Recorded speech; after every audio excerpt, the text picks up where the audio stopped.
that in many settings more progressive agendas have not been able to amass. Why this differential potency? Let me venture a hypothesis as a provocation for our discussion. As I pointed out, the tendency of progressive agendas to seek guarantees for values that are implicitly advanced as universal are somehow contradictory with a call to focus on the specificity of places. In contrast, these illiberal agendas might appear more consistent in this regard.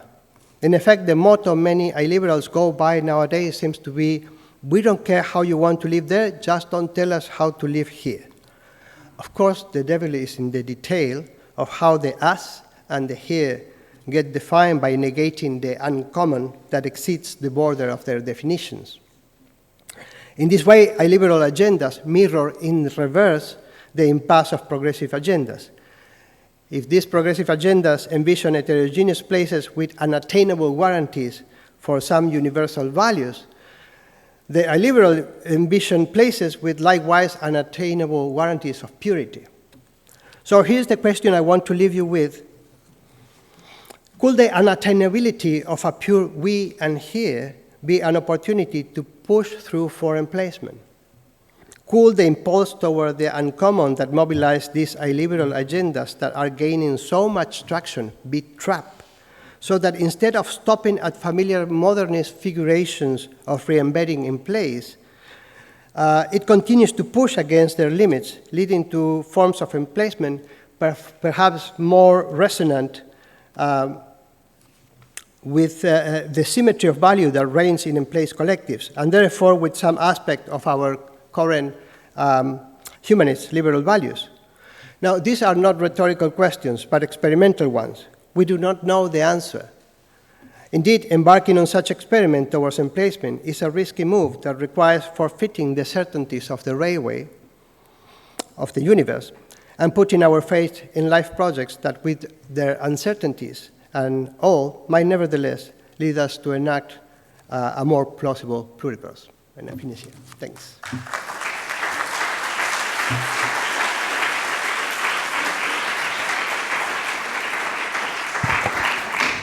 Thank you very much, Mario. I will invite Camilo Tamayo to come here to make some comments. As in between, I would like to thank the two speakers. First, to remember us the importance of the space and the places and the central place of politics in all this issue about climate change.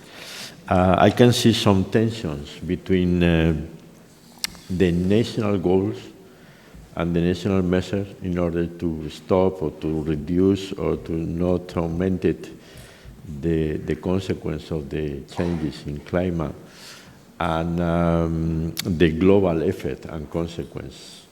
On the one hand, there is some countries that try to achieve some goals, and on the other hand, we have many countries that overload and continue to the contamination and development and the creation.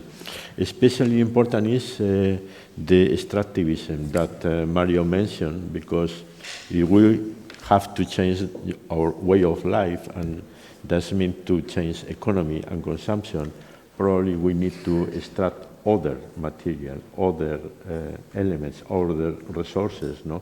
And probably this affects other people, other cultures. And on the other hand, I think that it's very important to imagine a different world, this kind of utopia, as Arturo Escobar mentioned, for Latin America. Imagine other worlds in which can be a kind of collaboration and coming between the more traditional way of life and more modern way of life, no? How to know splash some cultures, but help other cultures to develop themselves and to achieve their own way of life. No? Camilo, if you want to... Good morning.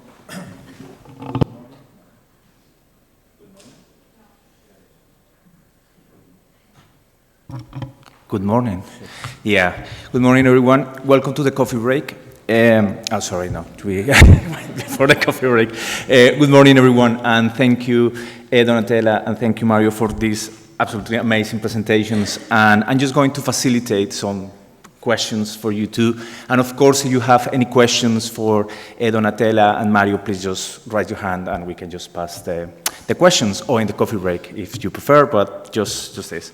I found really interesting both presentations because they're addressing two different kind of levels. And I think that's so interesting because Donatella is providing us a map. I found like 4, 5 really interesting points that give us a kind of cartographies to understand the main topic. And that's, for me, fascinating. And regarding with that map, I have 2 questions for you. I have more, definitely, for the coffee break. But you say something about creating alternative conceptions of democracy, like the first point, right? Donatella says, it's really important to start reflecting about how all these social movements are creating new concepts of democracy.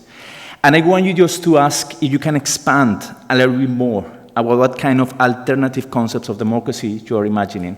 Radical democracy, anarchism, post-punk, I don't know. But I found that really interesting because at the end of the day, it's the construction of new identities and new subjectivities to express new concepts of democracy. And as we know, democracy is working, right? All around the world, right? Well, I'm living in Britain, so I can give you a really good example of how democracy is working in the world at the moment. I'm being sarcastic, of course. But, so you want to give me some concepts that will be nice. And the second aspect is about ideology. And you address something about how these new social movements is kind of post-materialistic expressions. That some people that are concerned, of course, with these elements, but they are not referred with a class issue. It's more like a kind of post-materialistic and post-ideological conceptions. I want you to reflect, if that's okay, more about this concept of class in this map that you provide with for us today. So if that kind of concept like class and the concept of democracy, I would be really appreciate if you can expand that.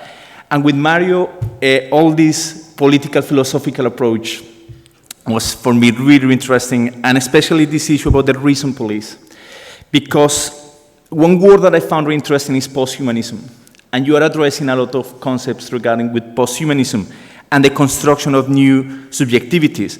So if you can expand a little bit more how you think this new construction of humanity from a post-humanistic expressions regarding with ecology can be useful to understand this map.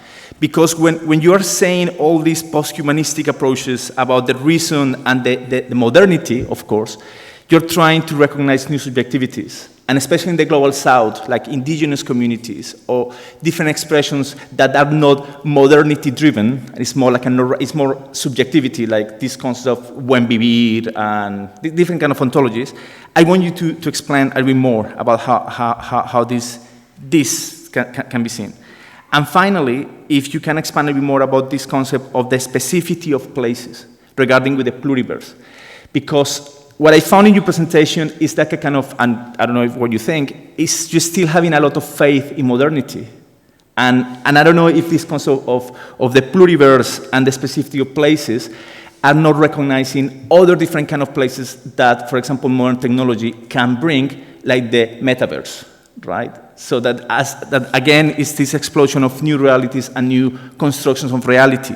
So if you argue that is a need to recognize heterogeneity and more diverse worlds, why you have all this faith, or at least that's my impression, of modernity and not trying to expand other different kind of concepts, post-modernism, post-humanism, and more embracing maybe, I know, pluriverse or other kind of ontologies. So these are like my two questions, and I don't know, Benjamín, if you want, we can open some questions as well? Or? If there is some questions or comments, brief, please. Yeah, here, Nico. Anything else? Kai?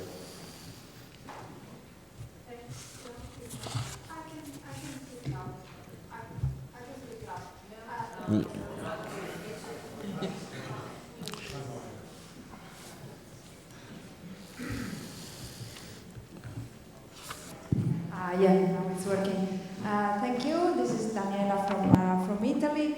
Thank you for the very interesting presentations. Adding to the question of Camillo, to both Donatella and Mario, where is gender in this picture, in this cartography of climate activism and a new anthropology, especially when we consider both extractivism or new forms of colonialism? There is also a new form of patriarchy.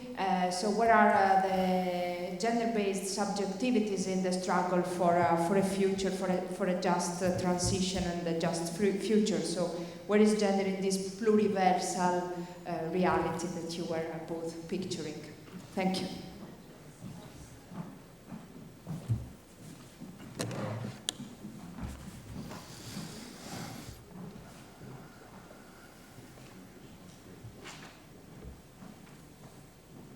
Yeah, sure. Yeah, hi, Kai Heidemann, Maastricht University. Thank you both for great, very thought-provoking talks. My question is primarily for Donatella. As a social movement scholar myself, I really appreciated the discussion of cleavages, a historical look. They were insightful. I had a question regarding a similar kind of concept, which is factions and factionalism.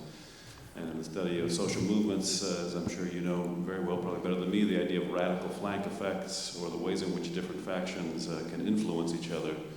And I'm wondering if you might have some reflections on the contemporary environmental movement and ways in which different factions are playing off of each other and influencing each other. Thank you.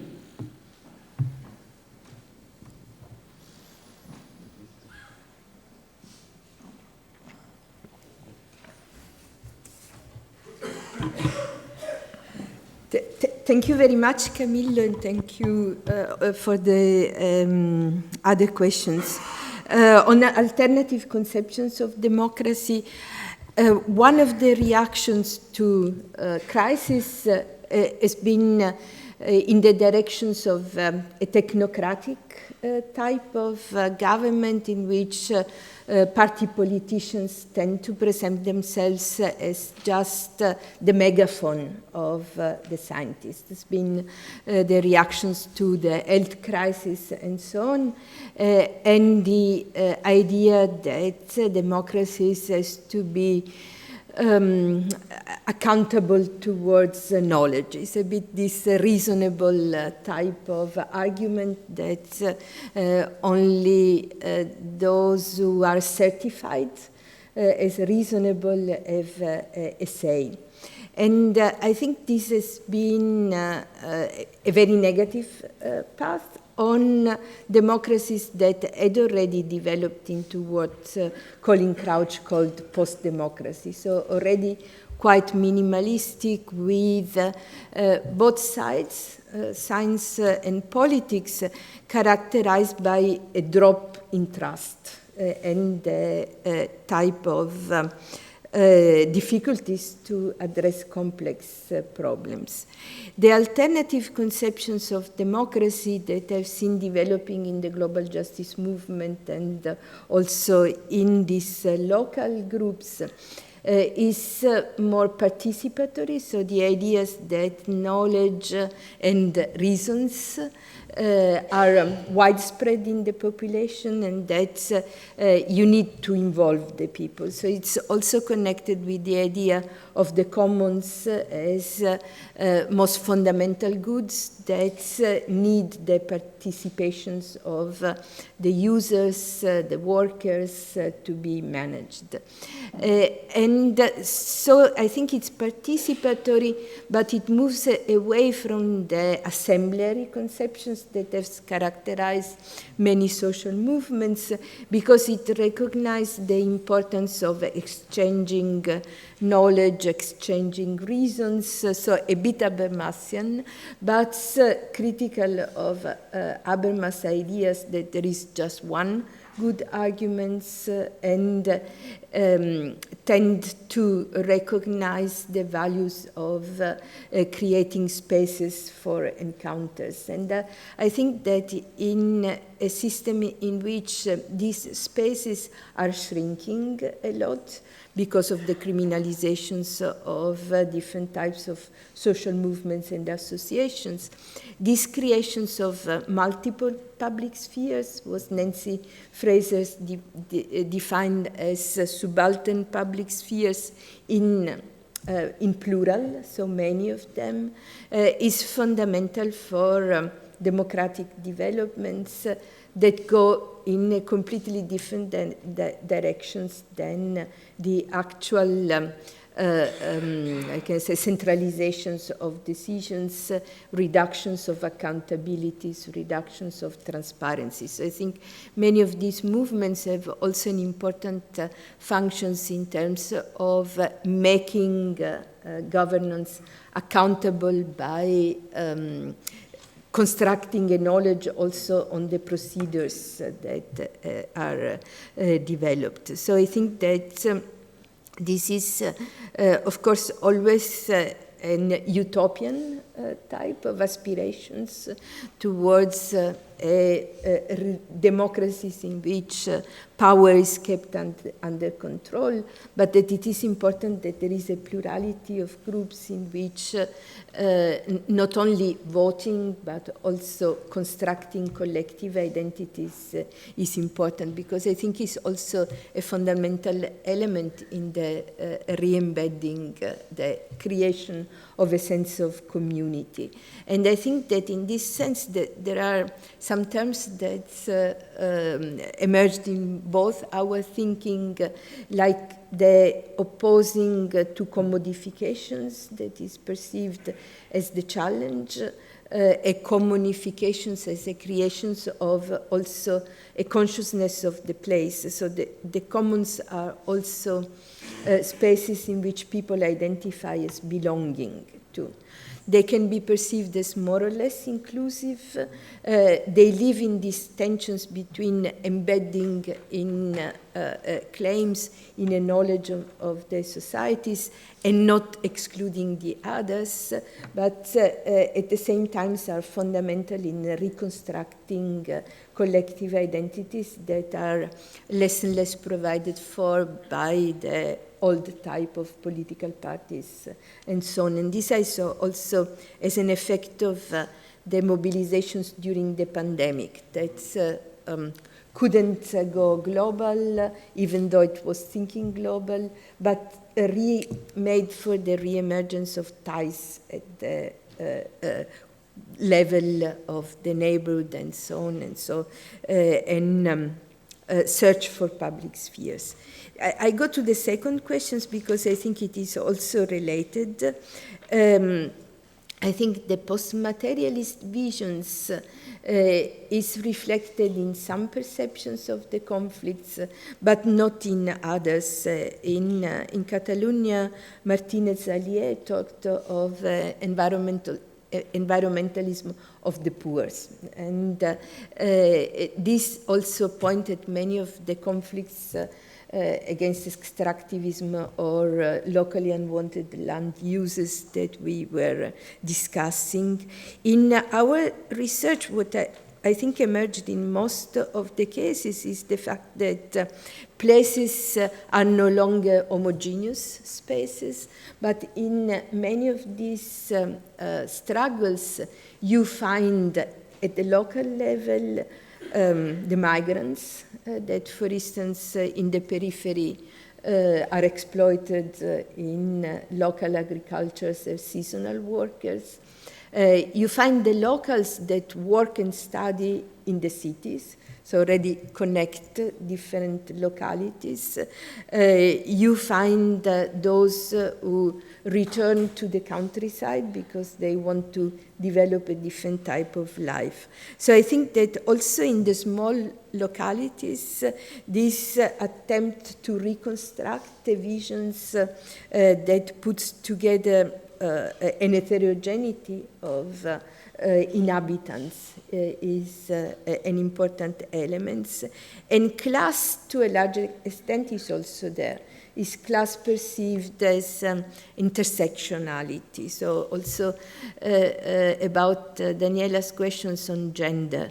It has been not studied yet in social movement studies, but what you notice is that from the indigenous communities to the Fridays for Future, it is more and more women that are leading or more important figures in this movement. And there, the connections between women and nature, women and the locality, I think is something to be investigated more. And on the element of factionalism, yes, I think there is an internal competition between organizations that has been also seen in the ways in which NGOizations has developed in terms of groups in competitions for funds, in competitions for projects, private and public funds.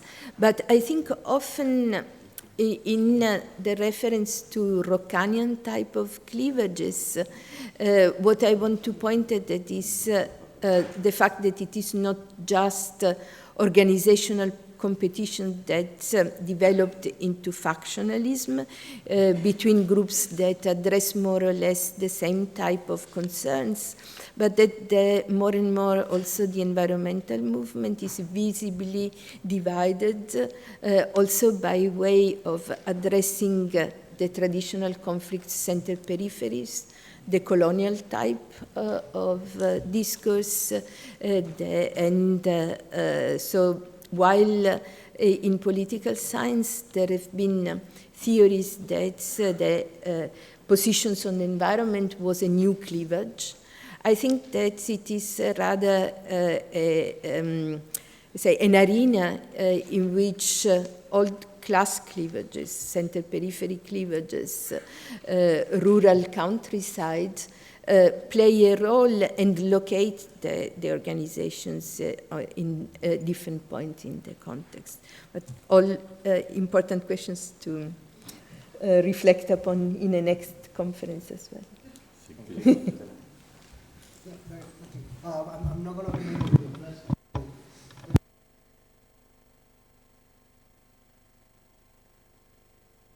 Sorry. So you were mentioning the issue of the recent police and posthumanism, how all that figure out into this mapping of different positions. And I think what I describe as the compositionist, I think that it includes all these tropes that have developed about more than human assemblages, multi-species, and so on, which are very resonant to some extent with the sort of things that come from communities labeled as indigenous, in the sense that very similar presuppositions about relationality as the foundation of existence and so on and so forth, but are not exactly the same. And this is one of the points where I think that it's important to mark the difference, and what I'm trying to show with the difference between the cosmopolitics of compositionists and the cosmopolitics that come from in-place collectives. And that difference, in part, is signaled by the role that plays the recent police in all this, because more than human assemblages, in which we start to think about, multi-species, who are the main spokesperson for the non-humans in, let's say, analysis of multi-species? Recurrently, you see that it's science that appears as the spokesperson. And that marks a space of reasonability, though it's a shift from modernity, old style of nature, culture divided. Still is like modernity become more flexible, and now we think of assemblages, assemblages more than human assemblages, but still what kind of entities are accepted there are marked and delimited, which ones are reasonable and which ones are not. Now, the other point too also that is important to highlight here is that I was saying that the reason police is more visible in these cases in which communities mobilize figures like spirits and ancestors. But it also comes in more prosaic situations in which you see cities dismissing as tree huggers, people that embrace trees don't want to have cut down, you know. It's like the operation of reasonable police is all across. Just that as you reach to the limits, you start to see some claims of non-humans that are not acceptable at all. And this is perhaps a little bit connected with the question of gender that was raised. For me, it's hard to mobilize, because I'm trying to get a language, an infra-conceptual language that operates in a very, how would I say, undefined way to speak about collectives that do not operate with the same categories that we take for granted. Call it class, call it race, call it gender. We take those categories as differentiation that are absolutely relevant to our analysis. But that's not necessarily the case in many of the collectives that I am trying to converse with. Not that they don't exist, because of course, I mean, this is part of colonization and modernization too, that modern categories of differentiation have become relevant. But is to take a step before to see what other kind of categories come through. So that's what I can say with regards to gender there. Thank you very much, Mario. And I'm afraid that it's time for coffee. We will be back at 5 to noon, no? 12. 15 minutes. 15 minutes. Yeah. Okay. Thank you, everyone. Thank you, Mario. Thank you, Antela.